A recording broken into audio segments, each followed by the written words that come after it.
আর দোয়া ও মুখুল ইবাদা। প্রিয় ভাইয়েরা, আল্লাহর হাবিব বলেন, দোয়াই হলো সমস্ত ইবাদতের মূল মগজ। ইবাদতের মূল হলো দোয়া।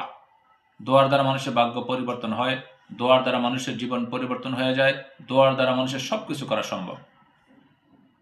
তো আল্লাহর হাবিব বলেন, ৩ শ্রেণীর মানুষের দোয়া কোনো বিফলে যায় না, ডাইরেক্ট আল্লাহর দরবারে কবুল হয়ে যায়, সাথে সাথে আল্লাহ পাকের দরবারে কবুল হয়ে যায়। নাম্বার ১, মা বাবার দোয়া। মা বাবা যদি সন্তানের জন্য দোয়া করে, এই দোয়া ডাইরেক্ট আরশ আজিমের মধ্যে চলে যায়, এই দোয়া ডাইরেক্ট আল্লাহ পাকের দরবারে কবুল হয়ে যায়। এই দোয়ার মধ্যে বিন্দু পরিমাণ কোনো সমস্যা থাকে না, এই দোয়ার মধ্যে বিন্দু পরিমাণ কোনো শক সন্দেহের অবকাশ নেই। মা বাবা সন্তানের জন্য যেই দোয়া করবে, সাথে সাথে এই দোয়া আল্লাহ তাআলা কবুল করবেন। এই জন্য প্রত্যেক মা বাবাকে বলবো, আপনার সন্তান দুষ্টামি করে, আপনার সন্তান কথা শোনে না, আসেন আমরা এই দোয়ার হাতিয়ারকে ব্যবহার করি। এই দোয়াটা আমার সন্তানের জন্য, আপনার সন্তানের জন্য আমরা ব্যবহার করি। ইনশাল্লাহ আপনার আমার সন্তান ভালো হয়ে যাবে, আল্লাহর ওলি হবে, আল্লাহ বলা হবে। নাম্বার ২, রোজাদারের দোয়া। রোজাদার যখন কোনো দোয়া করে, আল্লাহ পাকের কাছে যখন রোজাদার দোয়া করে, আল্লাহ পাক তার দোয়াকে ফিরিয়ে দেয় না, সাথে সাথে আল্লাহ রাব্বুল আলামিন রোজাদারের দোয়াকে কবুল করে নেয়। এজন্য আমরা রোজাদারের কাছে যাব, তাকে সম্মান শ্রদ্ধা করব, তার কাছে দোয়া চাইব। নাম্বার ৩, মুসাফিরের দোয়া। মুসাফির যখন দোয়া করে, মুসাফির শরঈ মুসাফির যখন আল্লাহর দরবারে যে কোনো হাজত নিয়ে দোয়া করে, মুসাফিরের দোয়া ডাইরেক্ট কবুল। মুসাফিরের দোয়ার মধ্যে কোনো পর্দা থাকে না। মুসাফির যে দোয়া করবে, আল্লাহ রাব্বুল আলামিন সাথে সাথে কি করবেন?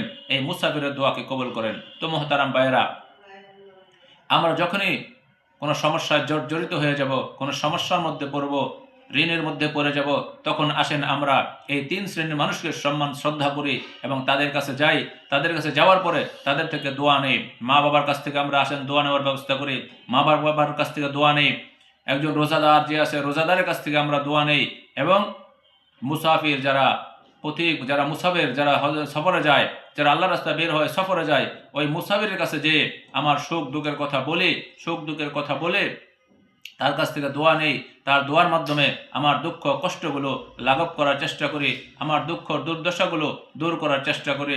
এই জন্য দোয়া ও মুখুল ইবাদা। দোয়াই হইল মানুষের সমস্ত আমলের মূল, সমস্ত আমলের মূল মগজ। এই জন্য দোয়ার দ্বারা মানুষের ভাগ্য পরিবর্তন হয়ে যায়। তাকদীর বদল যাতা হ্যায় মজদুর কি দোয়া সে। এই জন্য কবি বলতেছেন, হ্যাঁ, মানুষের দোয়ার দ্বারা মানুষের ভাগ্য পরিবর্তন হয়ে যায়, আল্লাহ ওয়ালাদের দোয়ার দ্বারা মানুষের ভাগ্য পরিবর্তন হয়ে যায়।